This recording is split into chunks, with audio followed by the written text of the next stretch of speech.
नमस्कार दोस्तों, आपका बहुत बहुत स्वागत है। इस समय पूरे देश के अंदर समझिए 22% की जो आबादी है ऐसे ही हाथ मल रही होगी और कह रही होगी, पता है आपको क्या, कि ना खुदा मिले ना सनम मिले।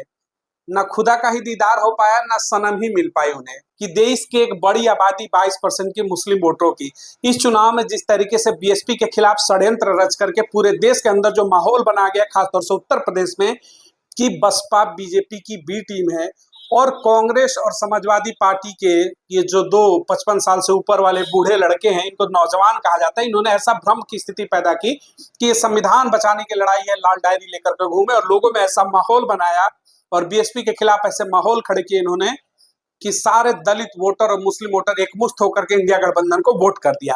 चलिए वहां तक तो सही था, आपने माहौल बनाया, गलत किया, बीएसपी के खिलाफ भड़का करके वोट लिया। लेकिन इस मुस्लिम समाज से मेरा बड़ा सवाल है, 65 साल की सत्ता में लगातार आपने कांग्रेस को वोट दिया, उसके बाद समाजवादी पार्टी के झोले में आप भर भर के झोले भर के वोट दिया और इस बार 2024 लोकसभा चुनाव में भी आप लोगों ने एक मुश्त वोट किया है इंडिया गठबंधन को। बसपा से आप दूर रहे।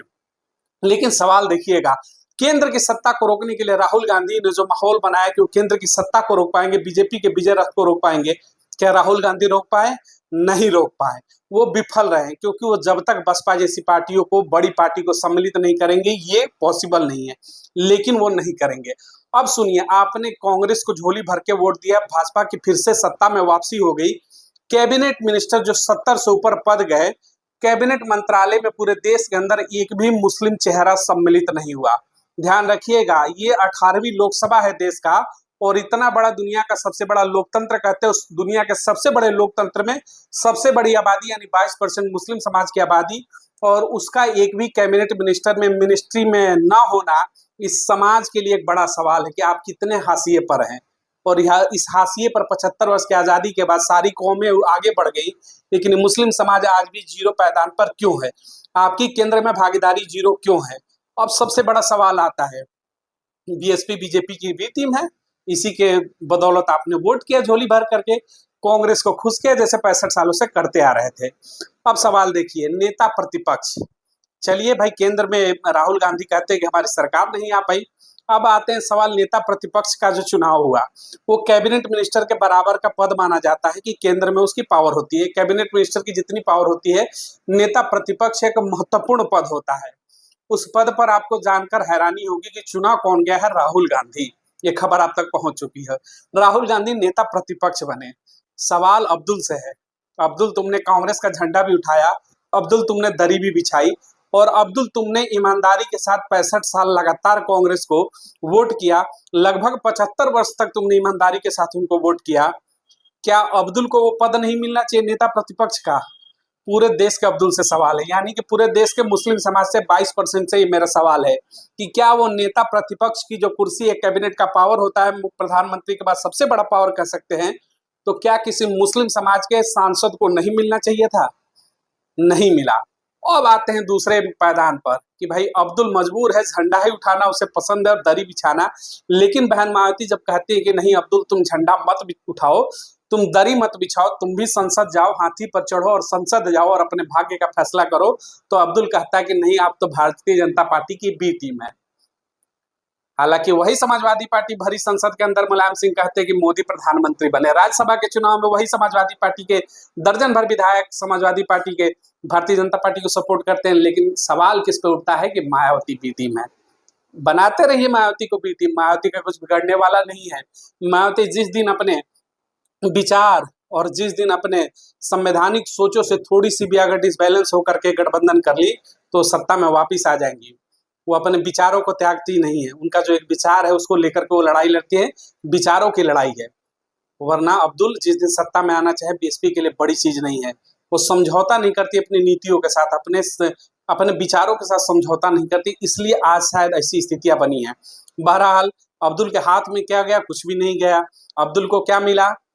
क्या सत्ता बदल गई मोदी की? नहीं मिला। नेता प्रतिपक्ष का बड़ा कुर्सी किसके हाथ में गया? राहुल गांधी के।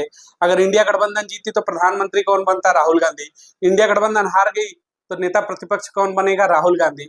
यानी राहुल गांधी के परिवार की ही गुलामी करना इस 22 करोड़ की जनता का, इस 22 करोड़ की आबादी के किस्मत में इन्होंने लिख दिया है और इस समाज को अब समझना होगा। जो तुम्हें भागीदारी देना चाहती है, जो बीएसपी तुम्हें सत्ता में लाना चाहती है, जो बीएसपी कहती है कि तुम खुद मिनिस्टर बनो, खुद पावर में आओ, उस बीएसपी का आप विरोध करते हैं।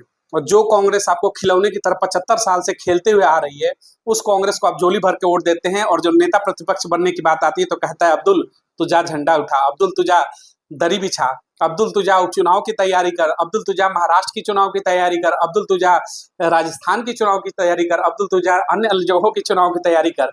यानी अब्दुल के किस्मत में झंडा उठाना है। और देश का प्रधानमंत्री और नेता प्रतिपक्ष बनेंगे तो राहुल गांधी यानी राजकुमार बनेंगे। इससे एक चीज सब ये क्लियर हो जाता है कि 2024 का जो चुनाव था, इसमें बसपा के खिलाफ जिस तरीके से मूवमेंट बना करके राहुल गांधी और अखिलेश यादव पूरे देश में संविधान बचाना है, आखिरी चुनाव है संविधान का कहते थे, इनको संविधान नहीं बचाना था, इनको सिर्फ और सिर्फ राहुल गांधी की राजनीति बचानी थी। उत्तर प्रदेश में अखिलेश यादव को अपनी राजनीति बचानी थी। उत्तर प्रदेश में अखिलेश यादव जो हाशिए पर जा रहे थे, 2012 के बाद एक भी चुनाव नहीं जीता अखिलेश यादव ने, उस हाशिए पर जाते हुए उन्हें अपनी गर्दन बचानी थी, उन्हें अपने परिवार को किसी तरह राजनीति में संयमित रखना था। दोनों अपनी अपनी राजनीतिक गोटियां खेल रहे थे। अब चुनाव खत्म हुआ, संविधान की कोई चर्चा नहीं है। जब उसी संसद के अंदर शपथ ग्रहण हुआ तो एक बार भी जुबान से जय भीम के नारे नहीं निकले। जिस संविधान को लेकर के इन्होंने वोट मांगा, संविधान निर्माता अंबेडकर के नाम पर जयकारे इनके मुंह से नहीं निकले और इस संविधान की बातें करता है। यानी कि कांग्रेस चाहती है कि किसी भी तरीके से राहुल गांधी की जो राजनीति है वो सेट हो जाए। प्रधानमंत्री ना सही, राजकुमार को नेता प्रतिपक्ष बना दो, लेकिन बनेगा राजकुमार ही, देश का दलित नहीं बन सकता है। आपको याद है, थोड़ा सा इस पर ध्यान दीजिएगा, जोर दीजिएगा। चुनाव में ये क्या कहते थे, किसके चेहरे को सामने रखा था, राहुल गांधी क्यों नहीं, क्योंकि पता था कि दत्तात्रेय जनेऊधारी ब्राह्मण आएंगे तो मामला गड़बड़ हो जाएगा। क्या कहा इन्होंने कि हमारे नेता है मल्लिकार्जुन खड़गे, दलित का बेटा, उसको सामने लेकर दलितों का वोट लिया। और आज जब नेता प्रतिपक्ष बनने की बारी आई तो कौन बन गया, राहुल गांधी आकर के बन गए। क्यों भाई, दलित हितैषी हैं आप, तो उत्तर प्रदेश में दलितों का वोट लिया। आपने कहा कि बीएसपी भाई भारतीय जनता पार्टी की बी टीम है, तो फिर दलित चेहरे को क्यों नहीं नेता प्रतिपक्ष बना दिया। उस समय राहुल गांधी बनेंगे। देश के मुसलमानों का वोट आप लेंगे, देश का मुसलमान क्यों नहीं नेता प्रतिपक्ष बन सकता है। यानी ये दो लोगों का सिर्फ और सिर्फ इनको वोट चाहिए, ना इनको देश में दलितों के विकास से मतलब है, ना देश में इनके मुसलमानों के विकास से मतलब है, ना देश में अल्पसंख्यक के विकास से मतलब है। मतलब है तो सिर्फ और सिर्फ इंडिया गठबंधन को राहुल गांधी का राजनीतिक कैरियर किस तरीके से बचाना है, उस पर विकास पे इनकी जरूरत है। और उत्तर प्रदेश में अखिलेश यादव को कैसे खड़ा करना है, मायावती को कैसे तोड़ देना है, यही इनकी राजनीति है। आज का जो वीडियो था मुस्लिम समाज के लिए खास तौर से मेरा इसलिए बना था। आप सोचिए, आप कब तक डर डर के वोट करते रहेंगे, कब तक आप मूर्ख बनते रहेंगे। देश में 75 वर्ष की आजादी हो गया, 18वीं लोकसभा है और आपका प्रतिनिधित्व तो जीरो है। इसीलिए कहता हूं कि ना खुदा मिले ना सनम मिले, ना खुदा ही मिल पा रहे आपको, ना सनम मिल पा रही है। और बाद में आप पछताते हैं जब चिड़िया चुग गई खेत। यानी बसपा का विरोध करके आज पूरे देश में हाथ मलते हुए अल्पसंख्यक समाज और मुस्लिम समाज इस समय नजर आ रहा होगा, और खासतौर से दलित समाज भी।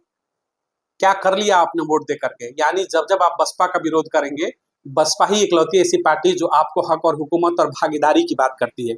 लेकिन बसपा का खिलाफत आप जब जब करेंगे, पूरे देश के अंदर आप खाली हाथ मलते हुए नजर आएंगे। क्योंकि राहुल गांधी और अखिलेश यादव तो चुनाव में आएंगे और सिर्फ चुनाव में आकर के आपको संविधान लेकर के कहेंगे कि मैं संविधान बचाने आ गया।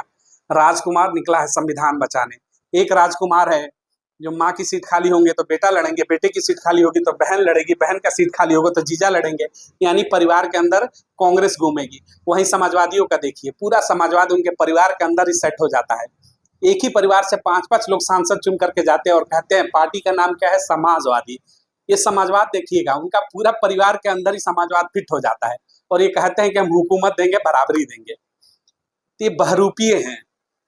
कांग्रेस तो समाजवादी पार्टी और गठबंधन बना के ये बहरूपीय है। देश के मुसलमानों और दलितों को सबसे ज्यादा नुकसान पहुंचाने का काम देश के अंदर किसी ने किया है तो वो समाजवादी पार्टी है उत्तर प्रदेश की और कांग्रेस, जिन्होंने हाशिए पर ले जाने का काम किया। नहीं है तो सारी रिपोर्ट उठाकर देखिए कि 75 वर्ष की आजादी के बाद भी आज भी देश में मुस्लिम समाज निचले पायदान पर क्यों है। आप फल खरीदने जाएंगे तो फल बेचने वाला कौन मिलेगा, मुस्लिम समाज का। बाल कटवाने जाएंगे तो कौन मिलेगा, मुस्लिम समाज का। लकड़ी का काम करने वाला मुस्लिम समाज का, पंखा बनाने वाला मुस्लिम समाज का, कपड़े की दुकान पर मुस्लिम समाज का। सवाल इस समाज से है कि क्या तुम्हें प्रोफेसर नहीं बनना है, क्या तुम्हें विश्वविद्यालयों में नहीं पढ़ाना है, क्या तुम्हें डॉक्टर इंजीनियर नहीं बनना है। नहीं बन सकते क्योंकि तुम्हें उस लायक बनाया ही नहीं गया। 75 वर्षों में तुम्हें उसी लायक बनाया गया कि तुम सिर्फ और सिर्फ निचले पायदान पर रह सको। इसीलिए मैं आज कह रहा हूं कि आप हाथ मलते रह गए, आपके साथ खेल हो चुका है। आने वाले उपचुनाव में उत्तर प्रदेश में आपके साथ फिर से दो चेहरे आएंगे, तो जवाब एक बार जरूर इनसे मानिएगा, सवाल जरूर करिएगा कि राहुल गांधी जी, आपने तो कहा था संविधान बचाने की लड़ाई है, संविधान बदल देगी बीजेपी, बीजेपी तो केंद्र में आ भी गई, संविधान क्यों नहीं बदला? संविधान बदलने के लायक ही नहीं है, वो इसको छू नहीं सकता, संशोधन जरूर कर सकता है, जिससे सबसे ज्यादा संविधान को तोड़ने का काम कांग्रेस ने किया है, आपातकाल लगाकर, कोई भूला नहीं है। उस अखिलेश यादव से पूछिएगा, पिछड़ों का नारा देने वाले, जब संसद के अंदर राहुल गांधी नेता प्रतिपक्ष बन रहे, तो इस अखिलेश यादव ने क्यों नहीं उसका विरोध करके कहा कि किसी पिछड़े को और किसी मुस्लिम समाज के सांसद को वहां पर नेता प्रतिपक्ष बनाया जाए? क्योंकि इनके लिए दलित सिर्फ और सिर्फ वोटर है, वोटर होने के बाद आप उनके नजरों में कुछ भी नहीं है। उपचुनाव है, दरवाजे पर यह गठबंधन फिर आएगा, सवाल जरूर करिएगा कि हमने तो झोले भरकर वोट दिए, हमारी भागीदारी कहाँ है? आप सत्ता में नहीं आए, लेकिन नेता प्रतिपक्ष कुर्सी आपने दलित और मुस्लिम समाज को क्यों नहीं दिया? ये बड़ा सवाल है। और एक आखिरी मैसेज यही है कि बसपा अगर आपको भागीदारी देती है तो भागीदारी को लीजिए और भागीदारी को सुनिश्चित करिए। जिस दिन आप बसपा के साथ खुल करके आएंगे, केंद्र की सत्ता में आप 0 मंत्रालय नहीं, केंद्र के कम से कम दर्जन बन मंत्रालय में आप मंत्री बनकर बैठेंगे देश के, और अपने और अपनी कौम का फैसला आप करेंगे। अब निर्णय आपके ऊपर है। गठबंधन के साथ जाते हैं कि बीएसपी के साथ? उपचुनाव है, जवाब देने का समय है। मिलेंगे अगली तमाम बड़ी खबरों को लेकर के। इन तमाम लोगों से जुड़ी हुई वीडियो को अधिक से अधिक लोगों तक शेयर जरूर करें, लाइक और सब्सक्राइब जरूर करें, ताकि वीडियो हर लोगों तक पहुंचती रहे। बहुत बहुत धन्यवाद। जय हिंद।